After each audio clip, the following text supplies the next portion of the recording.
જેવી રીતે આપણી બોડીમાં બ્લડ સર્ક્યુલેશન હોય છે એવી રીતે લિમ્ફેટિક સર્ક્યુલેશન હોય છે.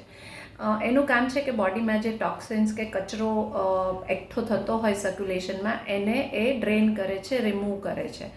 તો લિમ્ફેટિક સર્ક્યુલેશનને જો જેટલી તમે હેલ્ધી રાખી શકો એટલી ઇમ્યુનિટી સ્ટ્રોંગ થાય, બોડીમાં ઇન્ફ્લામેશન નહીં આવે, કોઈ જાતના ઇન્ફેક્શન નહીં આવે, પ્લસ જે સ્વેલિંગ આવતી હોય, ઘણી વખત આપણે સવારે ઉઠતાની સાથે લાગે કે મોઢું ફૂલી ગયું છે, કે ઘણી વખત પગના તળિયામાં કે પંજા પર સોજા આવતા હોય છે, આ બધું ઇન્ડિકેટ કરે છે કે તમારું લિમ્ફેટિક સર્ક્યુલેશન બરાબર નથી થઈ રહ્યું.